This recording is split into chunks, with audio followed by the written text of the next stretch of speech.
This story just eats at my craw.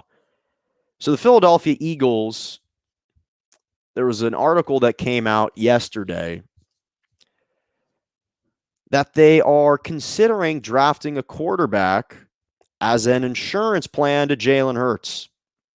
So the Eagles are weighing their options, and potentially they may draft a quarterback for Jalen Hurts to be a backup to Jalen Hurts, or to at least light a fire and provide some competition.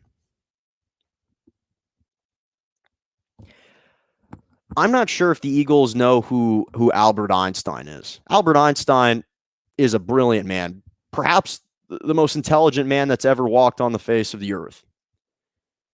And he defined iconically insanity as doing the same thing over and over again, but expecting a different result. The Eagles. This is deja vu. We've lived through this already. We experienced this last year. Did you not see what happened to Carson Wentz when you drafted Jalen Hurts in the second round, when you took a quarterback in the second round?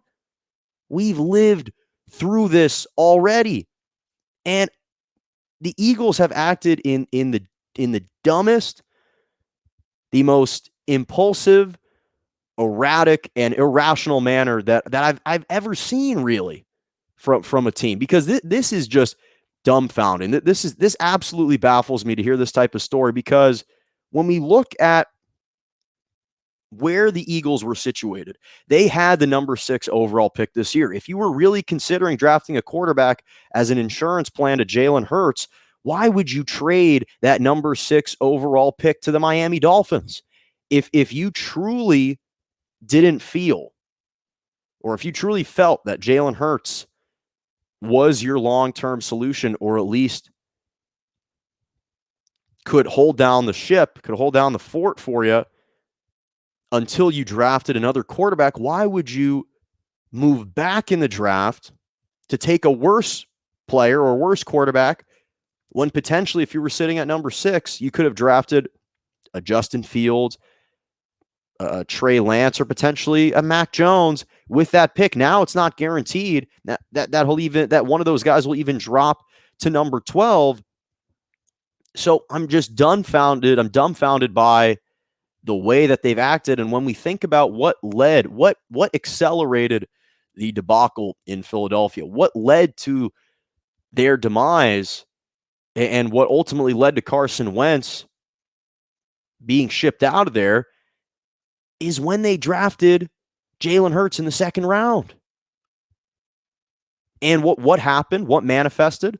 His confidence was shot because ownership and the front office, they were sending a message, and the head coach were sending a message to him that, hey, we have reservations about whether you can return to form, whether you can return to your MVP status, whether you can stay healthy, whether you can be a competent and good quarterback in the NFL. And so all those reservations that they had about Carson Wentz is what prompted them to draft Jalen Hurts. And now they're doing the exact same thing, because it's just this toxic culture and this uneven power structure. In fact, there was a report that came out this morning about how the owner, Jeffrey Lurie, and their GM, Howie Roseman, they treated Doug Peterson, the former head coach, like a baby. They ridiculed and criticized every single decision that he made.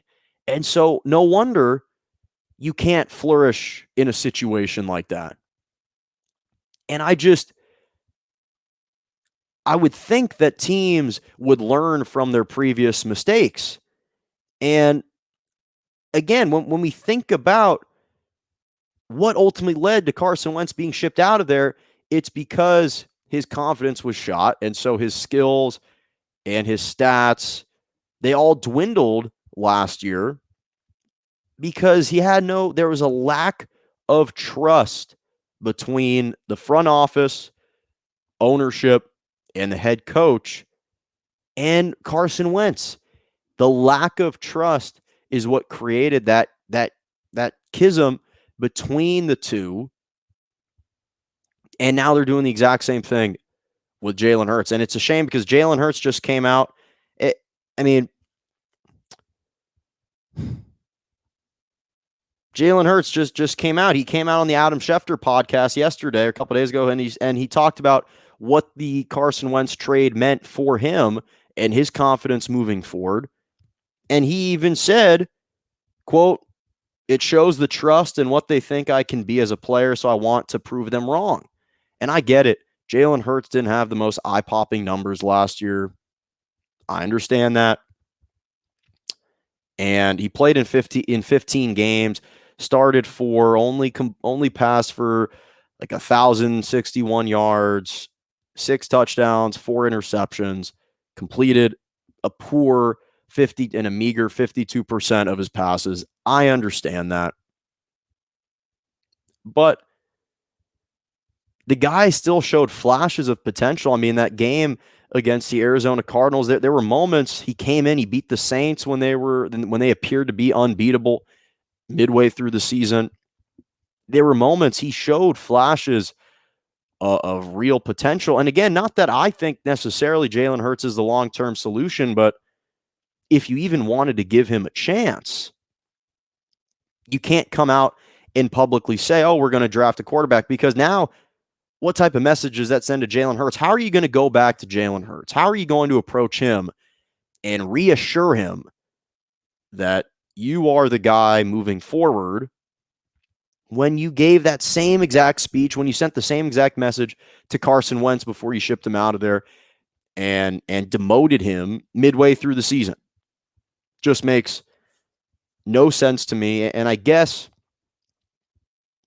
the only thing that I can understand is I understand that they're wanting to be coy about this number 12 overall pick, perhaps to feign interest in taking a quarterback so that maybe they can have more leverage. I guess.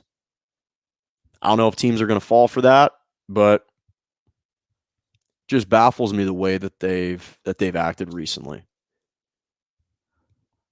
Just baffles me. I mean, again, it's one thing to micromanage, but then for there to be just a lack of transparency, a lack of trust, and to not literally look back a year earlier to how you handled a situation and to actually experience deja vu, that rarely happens. Rarely happens, and we're experiencing that right now.